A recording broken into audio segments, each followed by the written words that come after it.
Welcome to Ghoulish Gab, always spooky, always under 7 minutes. Hey, we're not talking about movies today. We're going to talk about some horror-themed like board games you can play at home based on horror movies or horror shit. In general, this is a subject near and dear to my heart because my husband and I play a lot of board games, especially horror ones. We're going to start off with... We got to start off locally with one of the best games we've played recently, and it was made here in Duluth, and that is All Hallows Eve.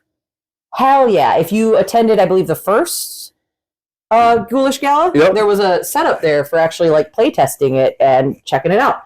And in it, you are either a monster or you are an entire group of trick-or-treaters trying to go and collect all the candy before the monsters get you. And there's even an expansion with a monster, like an additional monster. So if you're playing with 4 people, there could be 3 monsters. Either way, one person always controls all the trick-or-treaters. And you might think that's really unfair, but it's actually really interesting and kind of difficult on both sides. It's a very well-balanced game. I recommend everybody get All Hallows Eve and like hang out with your friends and play it, and then eat candy while you play it. Yeah, and Daryl Davey, the creator of the game, great guy. So shout out to him. He's a member of the group. You made a wonderful creation, and all the people I know that have checked out the game love it. Don't worry about that. Also, when you paint the minifigs, it takes a very long time. You don't have to paint it, but it will make it easier to play. Scream, the board game. This is it's so intense. So it's obviously based off Scream the movie. This is probably the most intense game of anything that I've ever played. You have to download an app to play it that you use on your phone, and you're trying to collect certain cards and save people. Ghostface is always calling you and screwing up the gameplay. You have to go fast, and it is intense, but it is so freaking fun. But guys, like everybody playing, you're going to be on the edge of your seat. And if you have one person who's not paying attention, you have to be in the game. Cut them out of the game. You got to be into it, or you'll kill everyone. And everybody will be very mad because you just spent the last however long being really stressed out. And if you fuck it up for everybody, they're all going to be mad. So just play the game, pay attention. I love that one.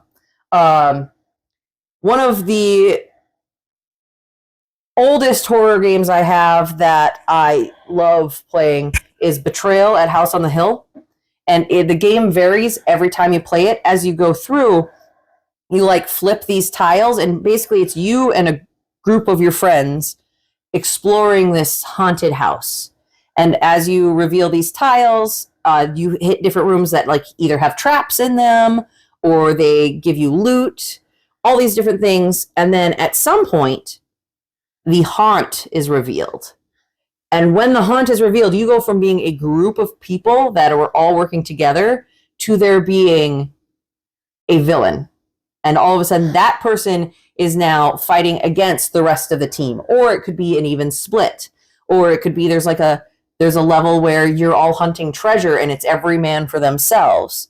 Either way, I think there's 50 different outcomes depending on what items you've uncovered and what rooms you're in that you could. So this game is never the same twice, except for me, unless you're me. And I've had to play the Ouroboros version of the game 3 times. How? I don't know. There's 50 different outcomes, but it's always the Ouroboros. That's a whole other thing that won't happen to you. It's great. And also, if you have an earlier edition of the game and you're like, I know that this one and this one don't work as well, they fixed it. They've released multiple editions fixing the problems from the feedback from their players. Not your problem. Not my problem. They can't fix the Ouroboros. You Ouroboros motherfucker. You Ouroboros. Ouroboros. I played that once with you. I thought it was great. I would absolutely play that again. I don't know that we played the Ouroboros. No, we didn't play the Ouroboros. I don't remember, but it was cool. Horrified is a board game that comes in a couple different versions, and this is great. It's a pretty simple board game. The first one was the Universal Monsters version, and that's what I have. And you've got the classic Universal monsters, and I don't even, I'm not good at making the gameplay, but it's a pretty fun, easy to learn game that doesn't take that long. And you've got, the creature and Frankenstein and Dracula and all those characters that you get to interact with and play with. And it's great. I love it. I can't sell it well because I can't explain the play. We have the cryptid one. Yep, and that's the other version I was going to mention. Yeah. And it's the same thing. They just change the characters to, Bigfoot and whatever else. So unlike games where a lot of times you're playing against other people, this is a collaborative game. Yes. So instead of you trying to beat the other people playing with you, you have to work together to try to beat the game itself. So in our version, like if you pick the Chupacabra mission, because there's different missions for each one, or in your version, if you're trying to, beat Frankenstein's monster, you have to work together to solve all these challenges and figure out how you're going to beat these so you can win the game. Because it's like the Scream game. If you're the one that screws it up, everybody's going to be mad at you. Unless, maybe you're playing with nicer people than I typically am. That's also possible, too. All of my friends are very nice. We're just very competitive. Last one I have is called Gloom. It's a card game. And it's got these cool little cards that are clear. And in it, you are trying to be the most miserable family possible.